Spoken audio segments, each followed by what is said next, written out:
Permítanme que comience con un capítulo que siempre es obligado, pero que en este caso, además de ser obligado, es sincero, que es el de los agradecimientos.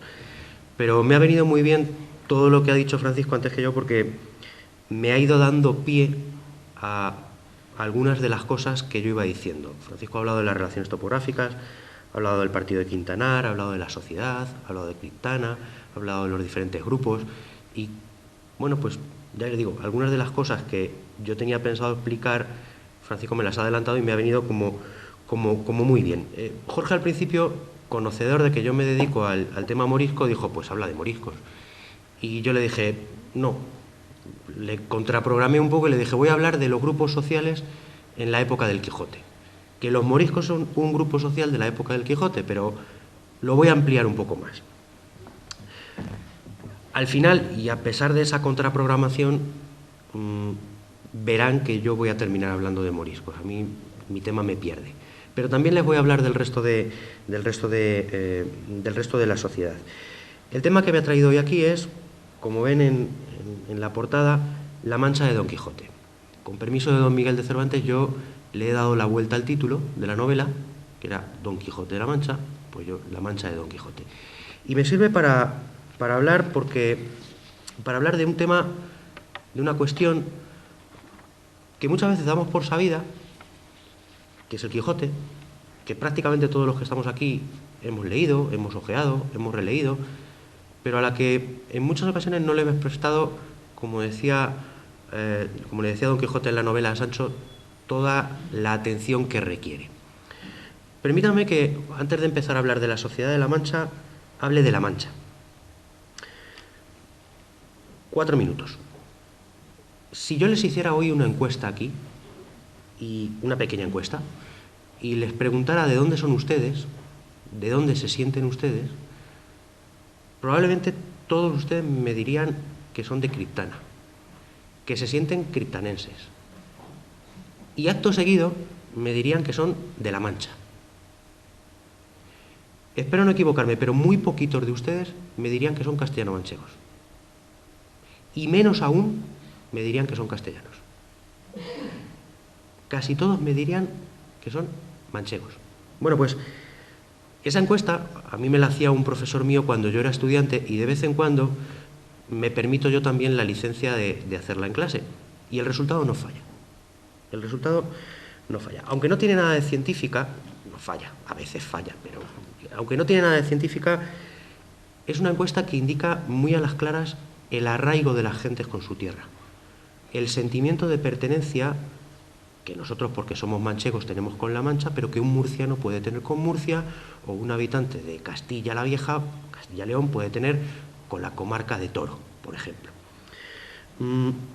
Y ese arraigo va pasando de generación en generación, independientemente de que las demarcaciones político-administrativas en las que nos movemos vayan cambiando.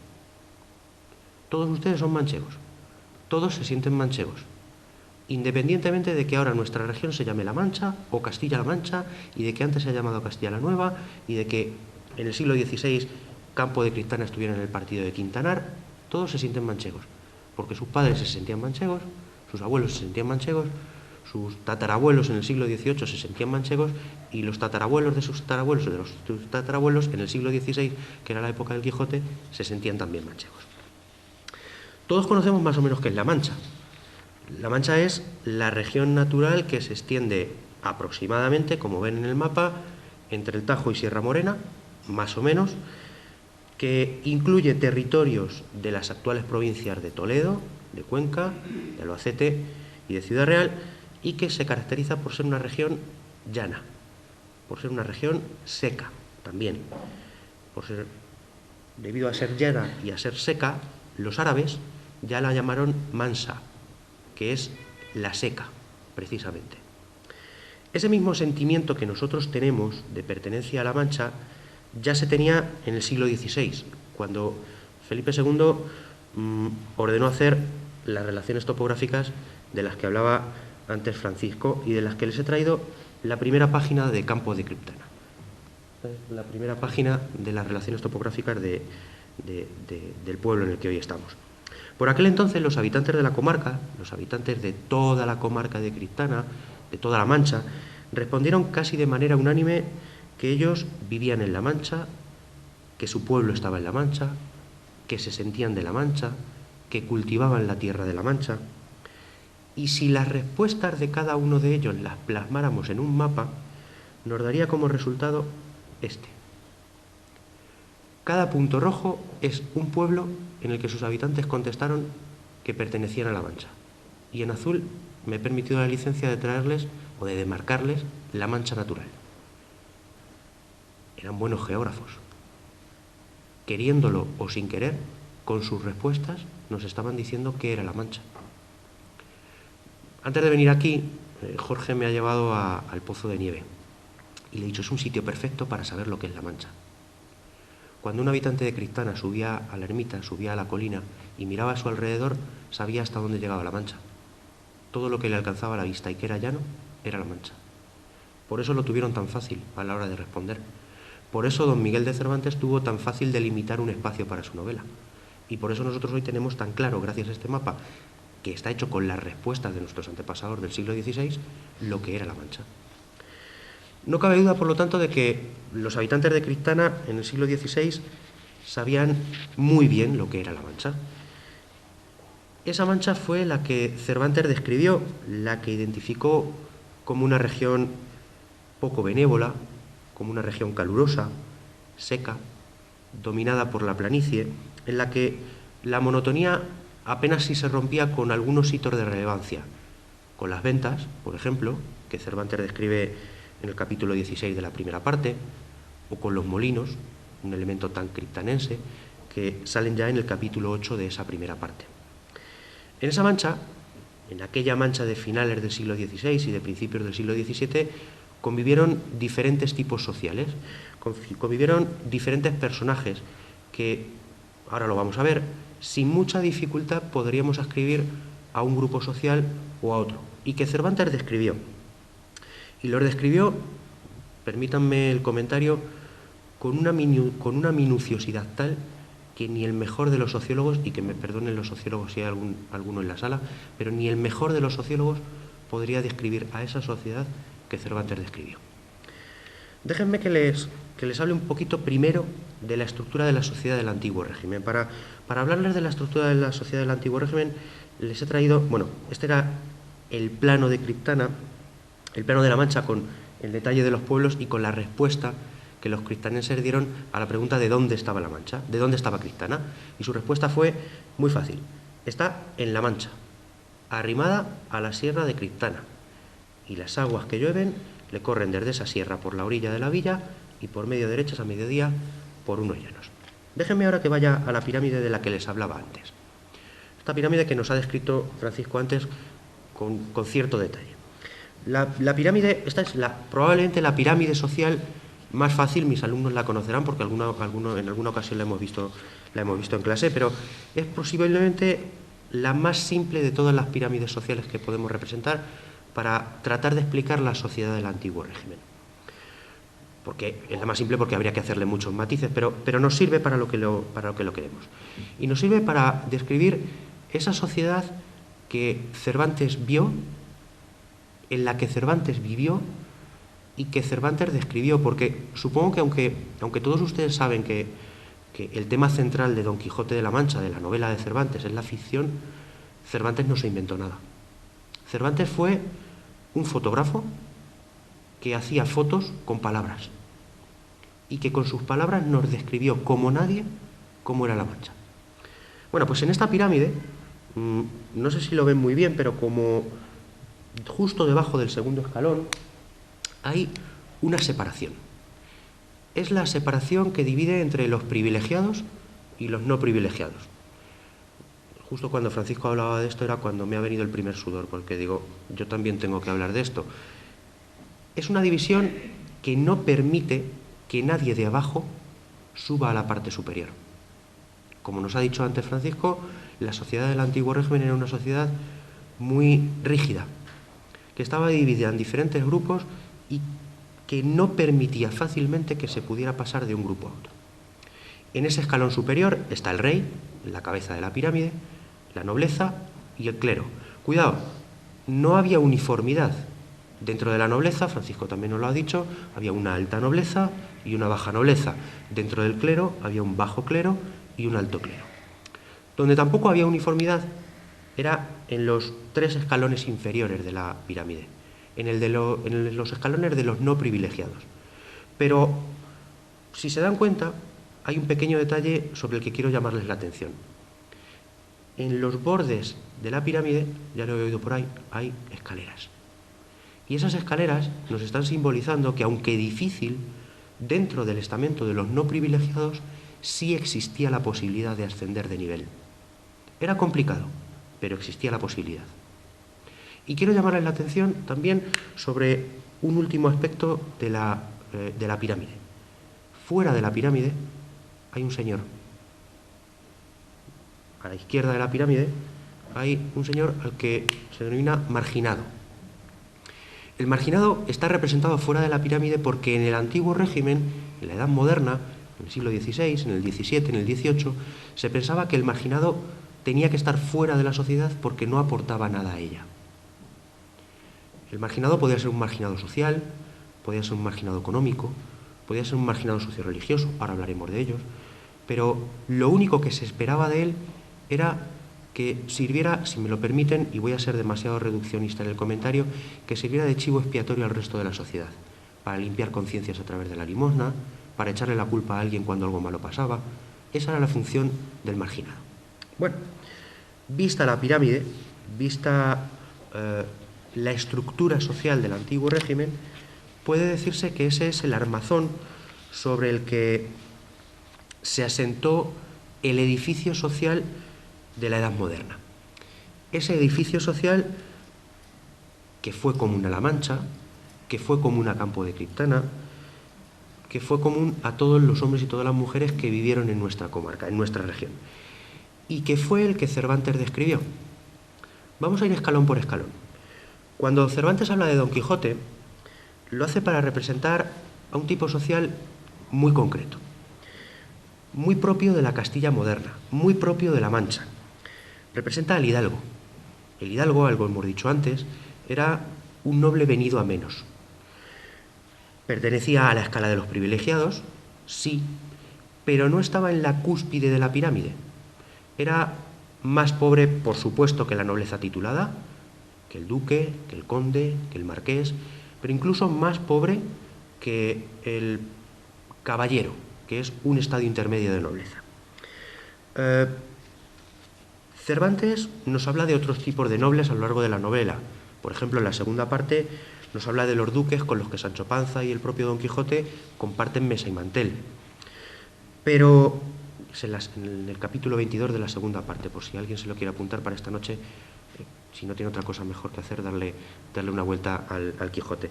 Pero como les decía antes, el noble que más interesa a Cervantes es el hidalgo castellano. Un hidalgo como lo pudo ser, por ejemplo, don Rodrigo de Pacheco, en quien parece que Cervantes se inspiró. Don Rodrigo de Pacheco era un hidalgo de Argamasilla, y parece ser que Cervantes le conoció, pudo conocerle, y se inspiró en él. Para conocer las principales características de este hidalgo, de don Rodrigo de Pacheco o de Don Quijote, como les decía antes, lo mejor quizás sea leerse el primer capítulo del Quijote. Para facilitarles un poco la tarea, me permiten que yo saque unas ideas, se las cuento y así abono el terreno. Don Quijote es un personaje que conserva memoria de que sus antepasados habían servido en la guerra. Lanza en astillero, adarga antigua y rocín flaco. Lucha por mantener su posición social y para ello no duda en mantenerse ocioso, porque si alguien le viera trabajar, diría que no es un noble. Ese es el motivo por el que casi siempre a Don Quijote se le ve acompañado de alguien que le sirve o que le ayuda, de la sirvienta en casa, de su sobrina, del ama, de Sancho o del mozo que cultiva su tierra. Para mantener esa posición social, Don Quijote se sirve de los beneficios que le reportan sus tierras. Tiene tierras. Parte de ellas, por cierto, las tiene que vender porque en su locura necesita dinero para comprar libros y no duda en vender sus tierras. La lectura, por cierto, no fue la tónica general, lo hemos visto antes, entre los habitantes de La Mancha en el siglo XVI, pero entre algunos hidalgos tampoco fue extraña. Lo que también fue habitual es que estos hidalgos, interesados en mantener su posición, en aparentar que eran nobles, cazaran y se ocuparan de administrar mejor o peor su hacienda. Ninguna de las dos cosas las hacía Don Quijote. Ni cazaba ni administraba bien su hacienda. Y prueba de ello son las dificultades económicas que Don Quijote tiene. Buena prueba de esas dificultades económicas que tiene es su alimentación, en la que primaban alimentos baratos. La vaca frente al carnero, los duelos y quebrantos, las lentejas, pero solo los viernes, el salpicón en la cena. El salpicón saben que se hace con los restos de la comida. Don Quijote lo aprovechaba todo. Junto a la nobleza, Cervantes también nos habla del clero. Lo hace cuando, por ejemplo, describe al cura que cena con él en el Palacio de los Duques, en la segunda parte. Pero sobre todo, y una vez más, Cervantes nos habla del clero rural. Y para hablarnos del clero rural, lo comentaba antes Francisco, nos habla de Pedro Pérez, en el capítulo 5 de la primera parte. Pedro Pérez es el cura vecino de Don Quijote, es un cura de pueblo, formado, de él se nos dice que estudió en Sigüenza, que sabe leer, pero coincidirán conmigo en que estaba poco preocupado por las disputas teológicas de la época. Más bien Pedro Pérez se ocupaba de su misa diaria, de leer algunos de esos libros que le prestaba Don Quijote y posiblemente de administrar un pequeño patrimonio que le daba para vivir, no con exceso, pero sí de manera desahogada. Junto al cura del pueblo, Cervantes también nos presenta a Maese Nicolás, que es el otro amigo de Don Quijote. Maese Nicolás es el bachiller, es el representante de ese grupo que en la pirámide hemos situado en los estratos medios de la pirámide, en la mitad de la sociedad.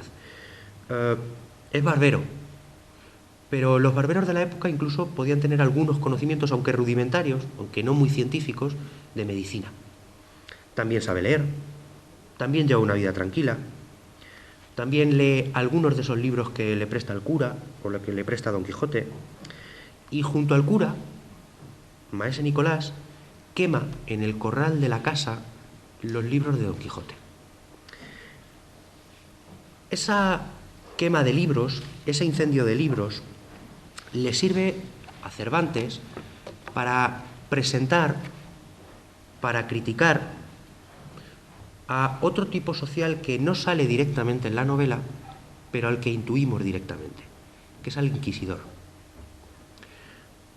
Cuando el ama, lo tienen en la imagen, con la sobrina, con el bachiller y con el cura, están tirando los libros por la ventana, todo nos hace recordar a un auto de fe. El hereje es el libro, y todos van a pasar por el fuego purificador. De hecho, en una parte de la novela se nos dice que los libros son entregados al brazo secular, porque saben ustedes que en la Edad Moderna la Inquisición condenaba, pero la sentencia no la ejecutaba la Inquisición, sino que la ejecutaba la justicia civil.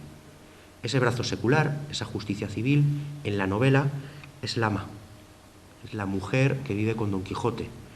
El ama es la mujer solterona, de mediana edad, casera, beata, a veces simple, fíjense, tan simple que rociaba los libros de Don Quijote con agua bendita, porque los libros eran malos. Esa mujer es parte del servicio doméstico de Don Quijote. No solo de Don Quijote, también de algunos de los hidalgos y de los labradores ricos que hubo repartidos por toda la Mancha. El rico hombre, el rico labrador, el labrador acaudalado, nos he presentado, aunque de manera poco justa, todo hay que decirlo, nos he presentado en la novela de una manera muy rápida, a través de varios personajes, pero uniendo retazos de unos y de otros, podemos ir cogiendo características de ese labrador. Labrador rico y acaudalado, con pocos escrúpulos, también lo mencionaba antes Francisco, es Juan Aldudo, el rico, vecino de Quintanar. Para que se sitúen, Juan Aldudo es el personaje, lo tienen en la imagen, que le está pegando una paliza al crío, a su mozo, en el capítulo 4, a ese mozo que Don Quijote cree salvar de esa paliza y al que cuando se va, en realidad lo que ha hecho ha sido condenarlo a una paliza más grande todavía. También el labrador, posiblemente menos rico, pero casi que seguro más discreto, Pedro Alonso. Pedro Alonso es en el Quijote el personaje que en el capítulo 5 de la primera parte lleva a Don Quijote a su casa después de que los mercaderes le hayan pegado una paliza a Don Quijote. Por eso digo que seguramente es igual de rico, pero es más discreto, porque en lugar de mofarse de Don Quijote, lo sube a grupar de su caballo y lo lleva a escondidas al pueblo para que nadie en el pueblo se ría de Don Quijote después de recibir esa paliza. Y finalmente podemos hablar de otro labrador. Seguramente es el más conocido por todos nosotros. Probablemente también fue el labrador más habitual en aquella Mancha del siglo XVI y del siglo XVII. No es un labrador pudiente. Tiene tierras, pero las justas para salir adelante. No es un terrateniente. Es un pequeño propietario que tiene lo que tiene, pero que siempre aspira a tener más. Ese labrador se llama Sancho y en la novela se le describe como hombre de bien, a veces demasiado inocente, otras veces incluso avaricioso, pero nunca a malas. Sancho es avaricioso, pero supongo que coincidirán conmigo, es la avaricia que da la pobreza. ¿Quién de nosotros no tiene ganas de prosperar y de ser más de lo que es hoy? No me negarán que ninguno. Sancho es el personaje que mejor representa al tipo social más habitual en la sociedad rural de La Mancha. Junto al labrador, junto al hidalgo, junto al cura, junto al bachiller, Cervantes también nos describe a otros tipos sociales que seguramente paseaban por Criptana, que seguramente muchos de ustedes los van a recordar y los van a identificar incluso hasta con personas que viven hoy en Criptana. No a todos, y ahora van a entender por qué digo no a todos. Por ejemplo, los comerciantes. Describe a los comerciantes en el capítulo 4, cuando Don Quijote se encuentra con esos mercaderes toledanos que van a comprar seda a Murcia. Son esos comerciantes a los que hace jurar que Dulcinea, la emperatriz de la Mancha, es la más bella mujer que han visto los tiempos. También nos habla de los arrieros. ¿Quiénes eran los arrieros? Los arrieros eran los transportistas de mercancías de la época. Eran esos personajes que se dedicaban a ir de Criptana a Quintanar, de Quintanar a Corral, de Corral a Alcázar, a llevar mercancías a pequeña escala y a distribuirlas todos los días. Finalmente, Cervantes nos habla de los grupos minoritarios, de la base de la pirámide. Lo hace cuando habla del mozo de campo y plaza que sirve con Don Quijote, del jornalero. Lo hace también cuando retrata al criado de Juan Aldudo, o cuando se detiene, por ejemplo, en la figura de las prostitutas de la venta, del galeote, de ese galeote que marcha camino del puerto para embarcar a cumplir su condena, de Roque Guinart, de un bandolero, o de Ricote. Ricote es el morisco que aparece en la segunda parte del Quijote. Y ahí hay el tema que me propuso Jorge, que yo le contraprogramé y del cual voy a terminar hablando en esta segunda parte de la charla.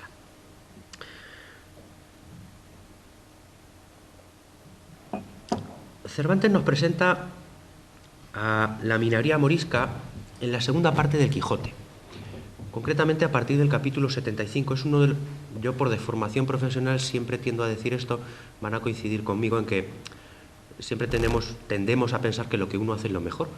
A mí el capítulo que más me gusta del Quijote es el 75 porque es el capítulo en el que se habla de moriscos. ¿De acuerdo? Es un capítulo precioso, es un capítulo que salió del Cervantes más impactado por la expulsión de los moriscos. Porque Cervantes escribió la segunda parte del Quijote cuando los moriscos estaban siendo expulsados de España. La expulsión de los moriscos, empiezo por el final, se produjo en un largo proceso que duró aproximadamente 5 años, que comenzó en septiembre de 1609 y que más o menos puede darse por finalizado en torno a mediados de 1614. Por eso a veces en algunos manuales, en algunos libros, ustedes podrán encontrar que la expulsión de los moriscos no es la expulsión de los moriscos, sino que puede hablarse de las expulsiones de los moriscos. Bueno, Cervantes quedó tremendamente impactado por la expulsión de esos moriscos porque vio cómo de su país salían 300.000 personas. 300.000 personas para la demografía de la época era mucha gente, muchísima gente. Aproximadamente entre el 6 y el 8% del total de la población. No sé cuántos habitantes tiene Criptana, pero piensen ustedes qué podría ser de este pueblo si del día a la mañana desaparece de aquí el 10% de la población. El impacto fue tremendo. Pero Cervantes además no solo se ve impactado por la noticia de la expulsión y por el impacto económico de la expulsión. A Cervantes lo que le impacta es ver salir de sus pueblos, de los pueblos de La Mancha, de Criptana, a vecinos que habían sido de toda la vida y que habían sido condenados al destierro. Ya les digo, he empezado por el final, pero vuelvo al principio. Cervantes recurre a Ricote. Ricote es un morisco que había sido expulsado de su pueblo, no se nos dice qué pueblo, porque no sabemos cuál es el pueblo de Don Quijote, que había ido a Alemania y que pasado un tiempo de la expulsión vuelve de Alemania para recuperar un pequeño tesoro que había dejado escondido en su pueblo. La leyenda del tesoro morisco es recurrente en toda la novela del Siglo de Oro, pero ¿qué podía haber dejado escondido Ricote? Algunas monedas, algún collar, algunas joyas. Bueno, pues en su camino de regreso se encuentra con Sancho, en esta escena que tienen en la imagen. Y en esa escena, lejos de lo que podríamos pensar en principio, se ve a un Don Quijote y a un Sancho que están hablando como amigos, como vecinos de toda la vida, que comparten la comida, que incluso lloran uno y otro cuando tienen que despedirse para continuar su camino. Las relaciones entre moriscos y cristianos viejos, porque los moriscos son parte de esos cristianos nuevos de los que nos hablaba Francisco antes, las relaciones entre cristianos y moriscos, entre cristianos viejos y moriscos, no siempre fueron buenas. No siempre fueron esas relaciones que tenían Sancho Panza y Ricote. Fueron, a veces, en ocasiones, relaciones que estuvieron plagadas de enfrentamientos, de incomprensiones, de disputas, y esos roces casi siempre estuvieron motivados sobre todo por factores de índole religioso. Los moriscos eran los descendientes de los antiguos musulmanes. Habían sido obligados a convertirse al cristianismo en 1502. En 1502 los reyes católicos dictaron una orden diciendo que todo aquel musulmán que quisiera continuar en territorio español tenía que convertirse al cristianismo y que si no, era libre de salir de España. Muchos salieron, pero otros muchos optaron por convertirse y a partir de ese momento dejaron de ser musulmanes para ser cristianos nuevos. Y la sociedad los bautizó como moriscos. Eso es un morisco, un descendiente de un antiguo musulmán. En algunos casos, esas conversiones fueron sinceras. Ahora veremos algún ejemplo. En otros casos, no tanto. Y el problema vino de esas conversiones que no fueron tan sinceras. Porque la sociedad cristiano vieja tendió a juzgar al todo por la parte. Tendió a fijarse en los cristianos nuevos, en los moriscos que no se convirtieron de manera sincera, para decir que todos los demás eran como esos. La historia de los moriscos es una historia que en teoría, y ya les he dado las dos fechas extremas, es relativamente corta. Dura poco más de un siglo, desde 1502 hasta 1609, 1614. Se prolonga durante un siglo, pero es una historia, a mi juicio, lo suficientemente importante como para que nos podamos detener un buen rato, tampoco quiero cansarles, un rato lo suficientemente amplio en ver algunas características en relación a la minoría y a Criptana y a La Mancha. Fíjense si el tema ha dado juego, que solo en los últimos años se han publicado 6 libros sobre los moriscos solo en La Mancha. Solo en La Mancha. Los moriscos de Villarrubia, 1.300 páginas, solo los de Villarrubia de los Ojos, no de Villarrubia de Santiago. Inquisición y moriscos, los procesos del Tribunal de Cuenca. Este fue el primero de todos. Les he traído, no son 6, son 5. También les he traído Los moriscos del Reino de Granada, un libro que les recomiendo leer, de Julio Caro Baroja. los moriscos granadinos en la Sagra de Toledo, los moriscos en el campo de Calatrava y, en general, los moriscos en La Mancha. Solo en La Mancha. Antes de venir esta mañana en la facultad he hecho una consulta bibliográfica en la Biblioteca Nacional y me salían solo en los 3 últimos años aproximadamente 80 libros sobre moriscos. Solo en los 3 últimos años. Claro, me dirán, bueno, es que ha coincidido con el centenario, Paco. El tirón hay que aprovecharlo. Pero es un tema del que se empezó a escribir en 1570 y el que hoy, 5 siglos después, todavía no hemos dejado de escribir. Ya hemos dicho que los moriscos surgen, entre comillas, surgen en 1502, cuando esos musulmanes son obligados a convertirse al cristianismo. Conocido ese dato, también debemos decir que, al menos en lo que a La Mancha se refiere, poseemos muy pocos datos para estos primeros momentos. Sabemos que al principio pudo haberlos, ¿cómo era con las brujas? A ver las ailas, ¿no? Pues con los moriscos pudo haberlos, sabemos que los hubo, sabemos que, gracias por ejemplo a los procesos de la Inquisición, los hubo en Villanueva del Cardete, gracias a los listados fiscales sabemos que los hubo en Corral de Almaguer, aunque es intuición mía, creo que no estoy muy lejos de confirmarlo, pero seguramente también los hubo en el Toboso, en Quintanar, y cuando veníamos para acá también le comentaba a Jorge que probablemente aquí en Criptana también. Seguro. Lo que también sabemos, a pesar de que tenemos poca información, es que esas comunidades estaban muy asimiladas, que se convirtieron y que eran comunidades muy reducidas, numéricamente, y a las que convertirse no les costó apenas trabajo. Estaban muy integradas en la dinámica de cada pueblo. Dicho eso, poco más podemos decir de los primeros años, de los muchos primeros años, porque en realidad la historia de nuestros moriscos comienza aproximadamente en 1570. ¿Por qué en 1570? No solo los de Campo de Criptana, también los del resto de La Mancha y también los de gran parte de Castilla-La Nueva. ¿Por qué 1570? Porque en 1570 termina, en noviembre de 1570, termina la Guerra de las Alpujarras.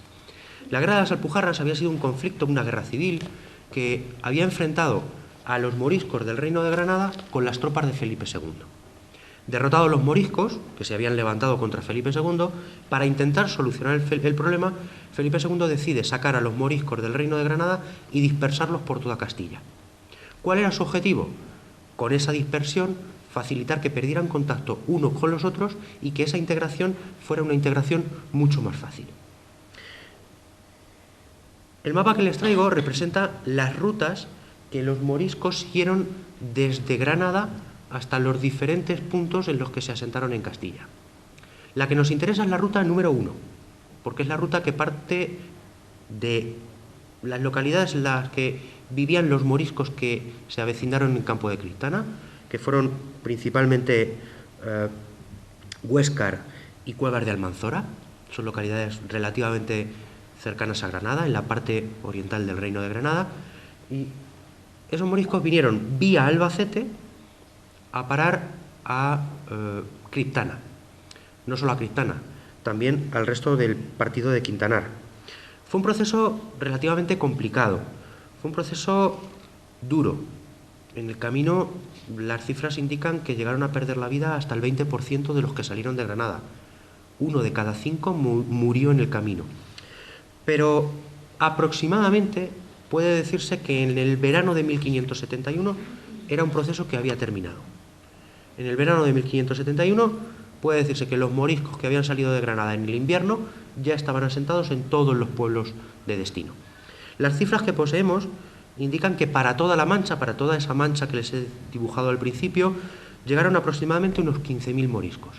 Esos 15.000 moriscos empezaron a suponer a partir de ese momento aproximadamente un 5% del total de la población. La población, según cifras del profesor López Salazar, por aquel entonces la población de La Mancha era de unos 290.000 habitantes, 287.000 en concreto. Como les decía, la llegada de los moriscos al partido de Quintanar fue una llegada gradual, fue una llegada lenta. En la primavera-verano de 1571, cuando el proceso estaba terminado, en todo el partido de Quintanar había aproximadamente 1.768 moriscos y suponían un poquito más de la media, 5,6% de la población total. Desde el punto de vista numérico, desde el punto de vista estrictamente numérico, las villas más afectadas son las que tienen un color azul más oscuro. Corral de Almaguer, que recibió a 249 moriscos, Quintanar, que recibió a 236, Criptana, 223, Socuéllamos, 193 y Mota del Cuervo, 188. Ahora bien, recibir muchos moriscos no quiere decir que esos moriscos ejercieran más presión sobre el territorio. Y por eso me he permitido la licencia de hacerles otro mapa que representa no el número de moriscos que llegaron, sino el número, mejor dicho, el porcentaje de moriscos en relación a la población total. Y así las cosas cambian un poco. Me van a permitir que cambien los dos mapas alternativamente para que vean cómo los colores, no mucho, pero algo cambian. Perdón.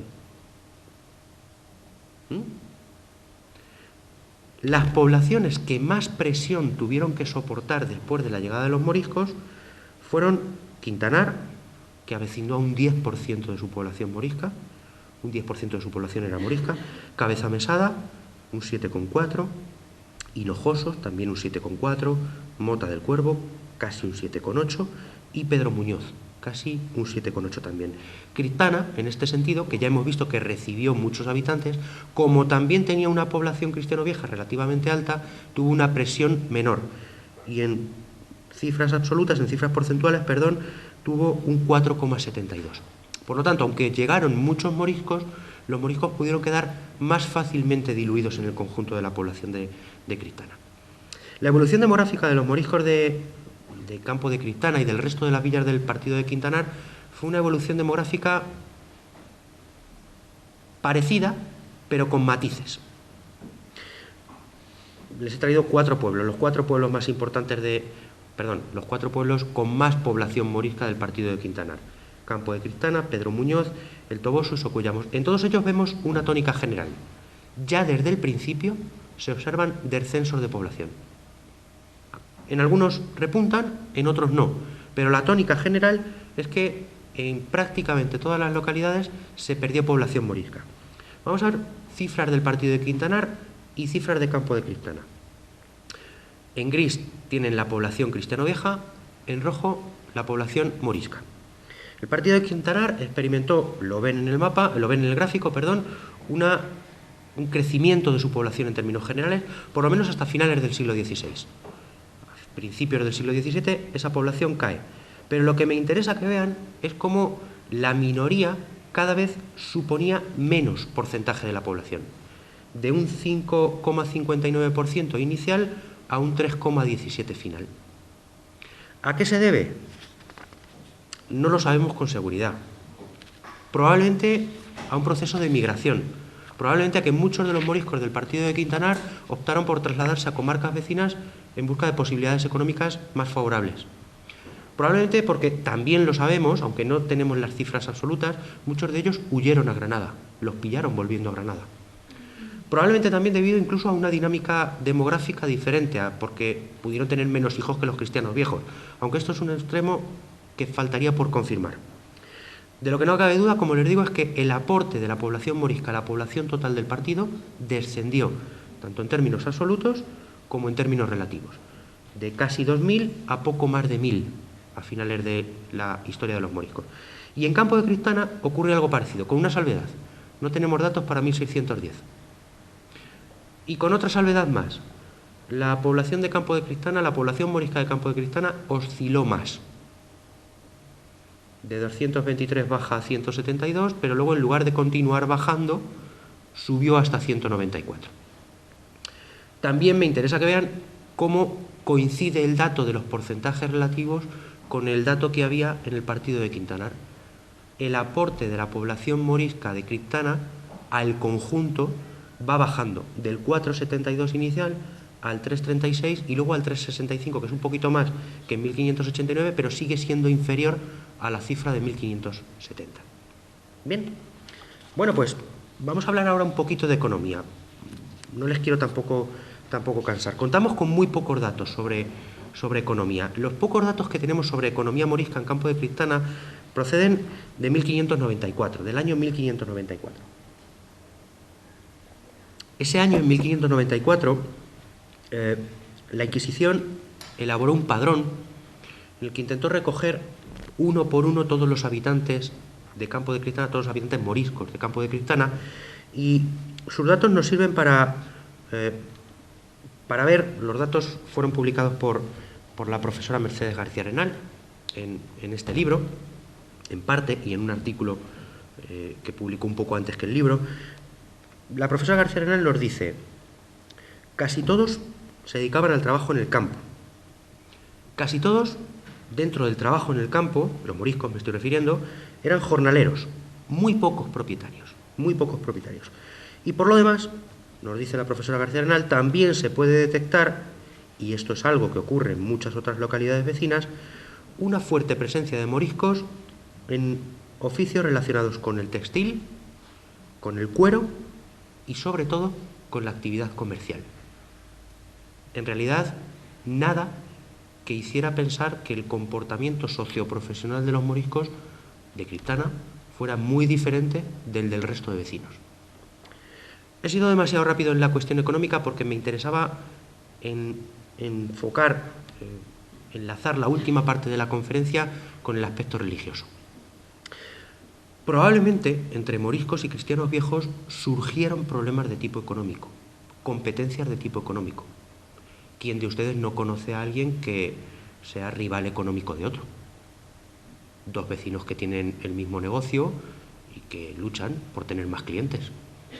Pero igual que esa rivalidad pudo ser habitual entre moriscos y cristianos viejos, también pudo ser habitual entre cristianos viejos y cristianos viejos.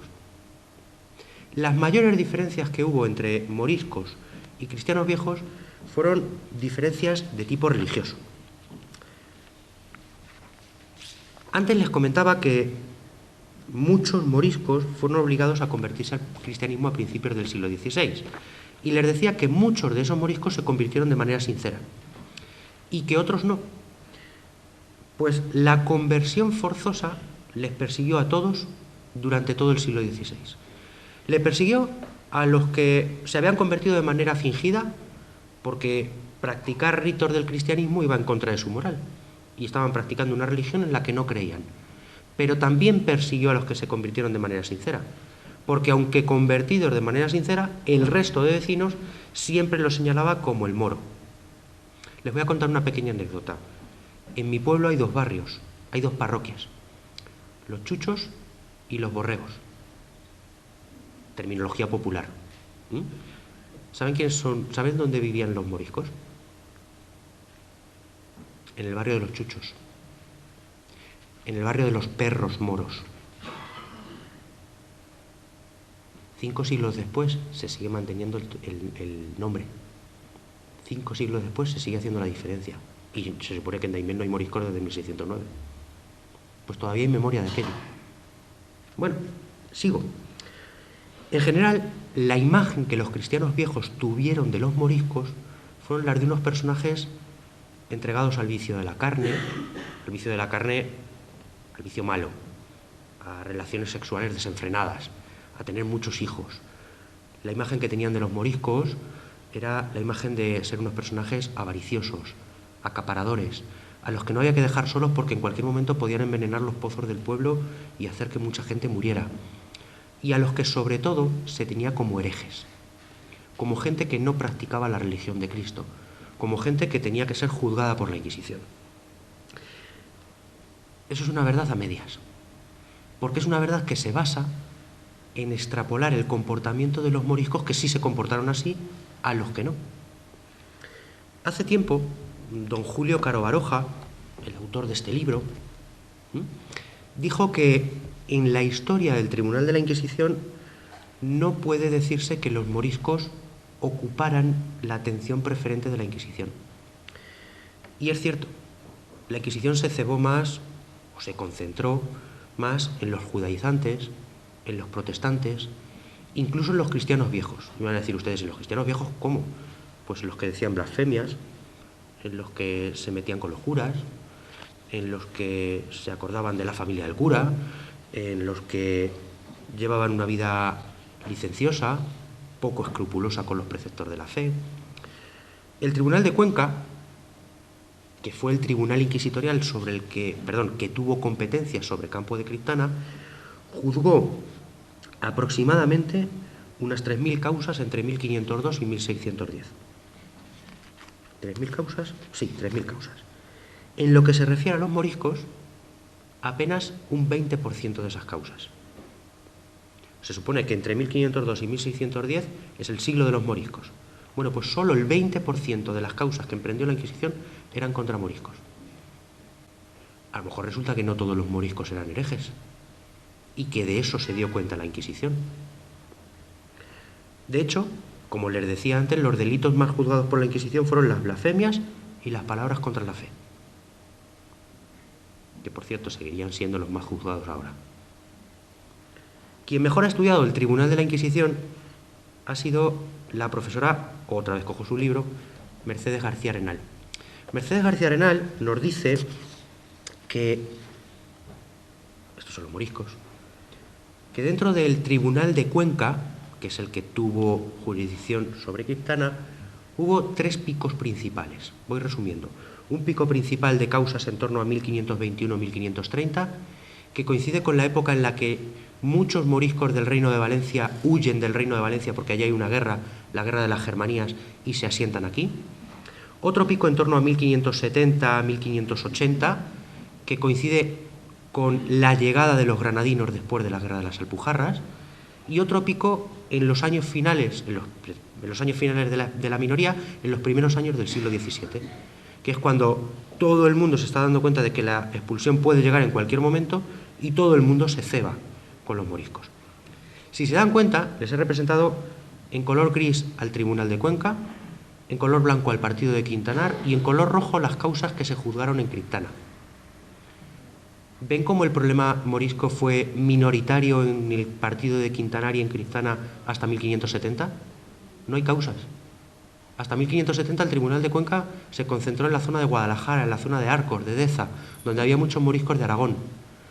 ¿Cuándo le empieza a prestar atención el tribunal a Campo de Criptana y al partido de Quintanar? A partir de la llegada de los granadinos.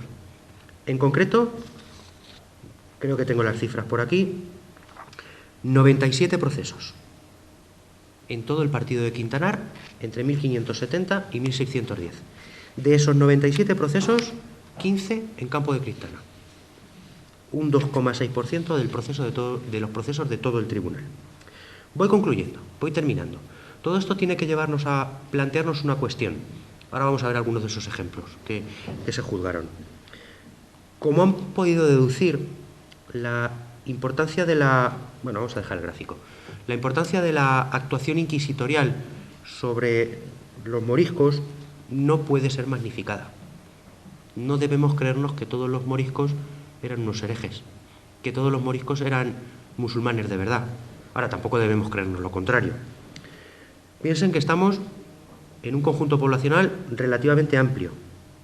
En todo el partido de Quintanar, 2.000 personas. En 40 años, 100 juzgadas. No conozco las cifras de juicios que se producen ahora mismo en los partidos judiciales de la comarca, pero seguramente que están en la media. No todos los moriscos fueron heterodoxos. No todos los moriscos fueron herejes. No todos los moriscos practicaron el islamismo.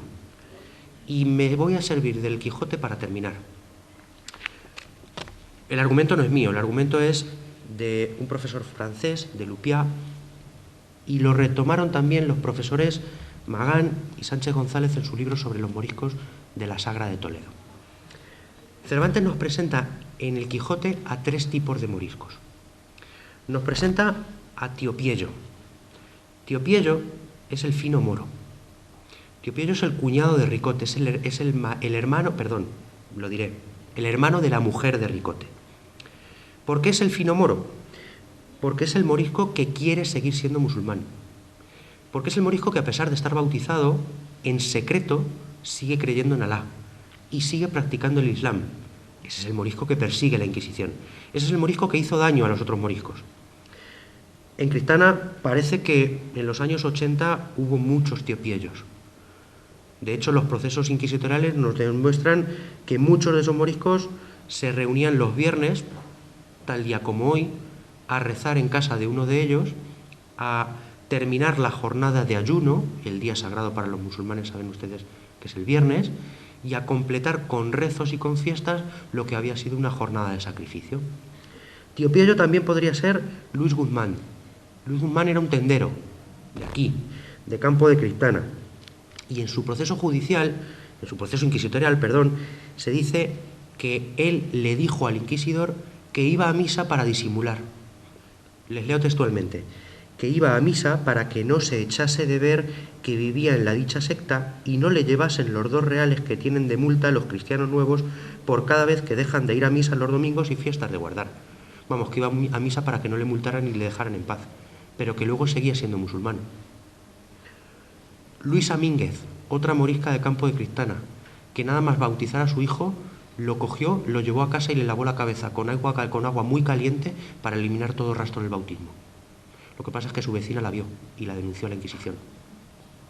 En el caso contrario, en el extremo opuesto, están las ricotas, la mujer de Ricote y la hija de Ricote, que son los moriscos que se convierten de manera sincera, de manera tan sincera que quieren ser cristianos como los demás, de manera sincera como un morisquillo de Alcázar, muy cerca de aquí, que llegó a denunciar a su padre, porque su padre le decía que no creyese en Cristo. Y él fue al inquisidor, claro, un niño de 7 años, mi papá me está diciendo esto. Bueno, pues premio para el niño, reprimenda para el padre. O como Mingo López de aquí, de Criptana. Mingo López se casó en 1598 y se casó haciendo exaltación pública de su fe como cristiano. La familia de su mujer la repudió, porque era buena cristiana. Pero yo les quería llamar la atención sobre una cosa, sobre una cuestión. No puede decirse que, como veíamos al principio en la pirámide, los moriscos estuvieran realmente fuera de la pirámide.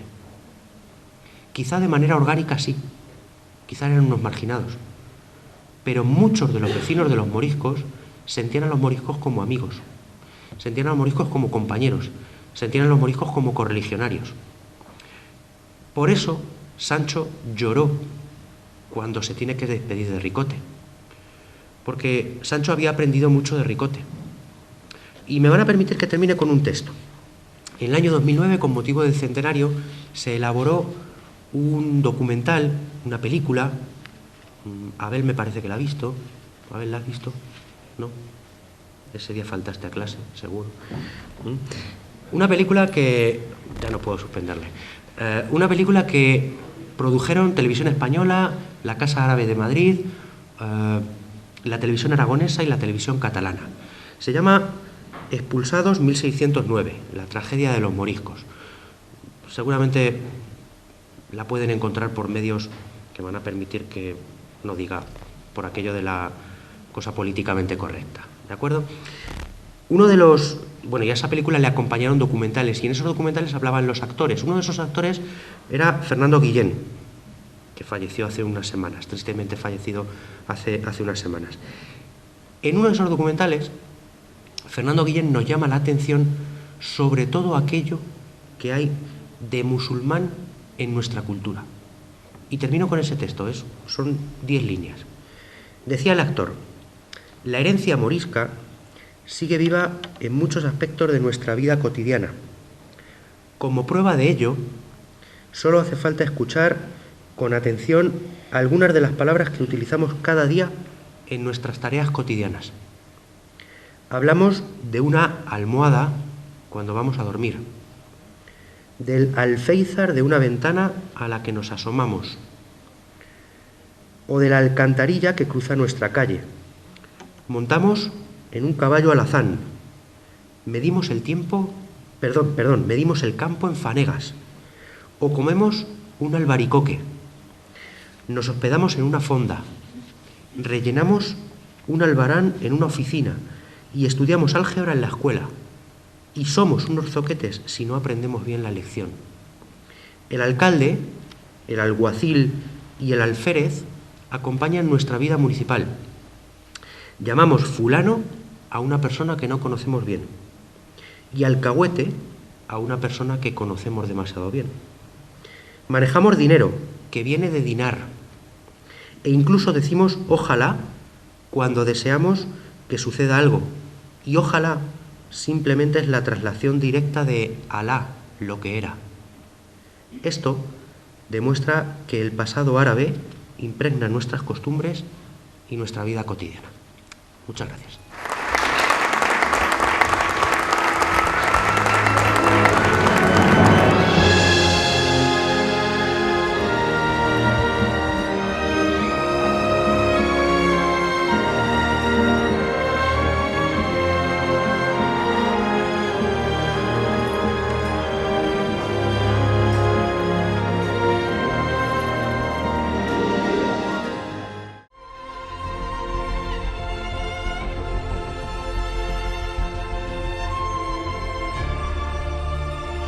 ¿Cómo llevas el confinamiento?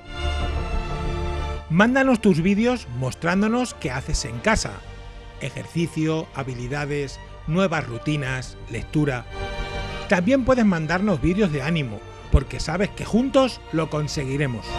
Haznos llegar las grabaciones en horizontal al WhatsApp 650 98 8952. Y recuerda, quédate en casa.